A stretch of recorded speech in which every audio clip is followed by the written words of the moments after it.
गणेश चतुर्थी का वह पावन अवसर था जब पूरे शहर की गलियों में भक्ति की गूंज और श्रद्धा का समंदर लहरा रहा था।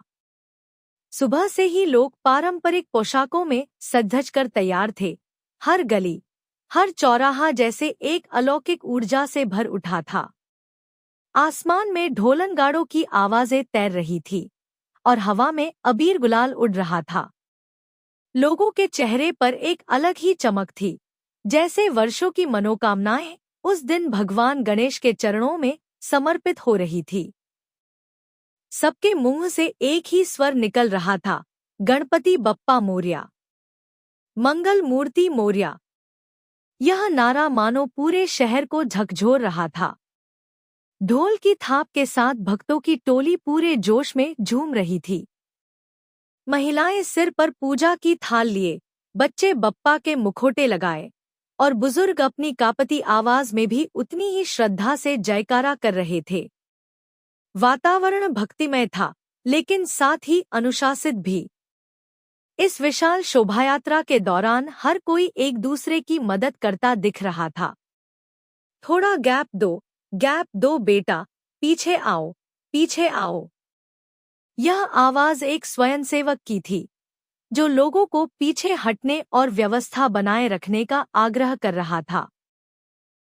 वह यह सुनिश्चित कर रहा था कि किसी को धक्का न लगे, कोई घायल न हो और बप्पा की प्रतिमा पूरी गरिमा और सम्मान के साथ आगे बढ़े।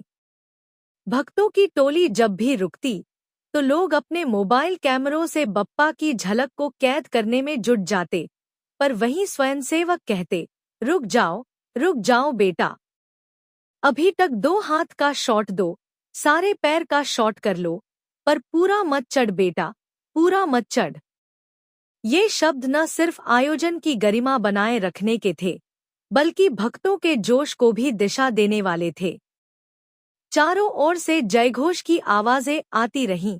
बोल बजरंग बली की जय, बोल साईं बाबा की जय, पार्वती पतार हर हर महादेव।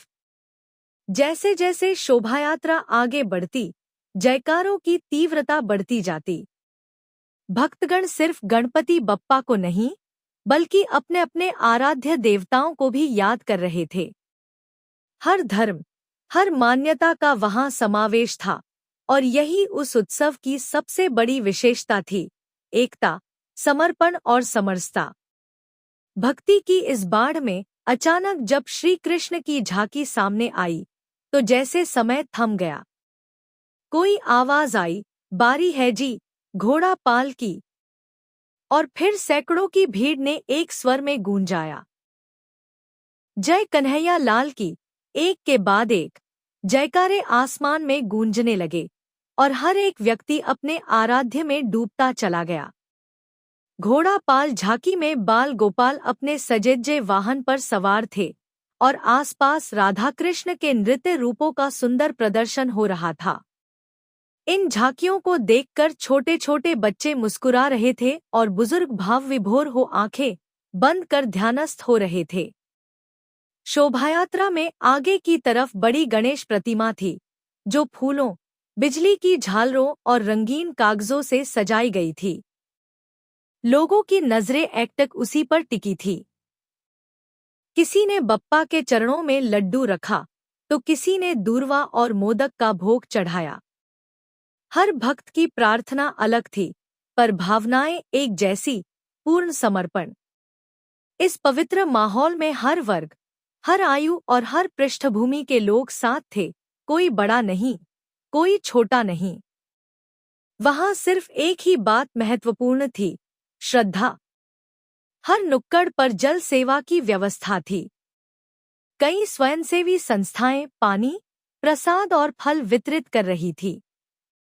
कहीं संगीत मंडली भजन गा रही थी, तो कहीं युवा मंडल डांडिया और लावणी का प्रदर्शन कर रहा था।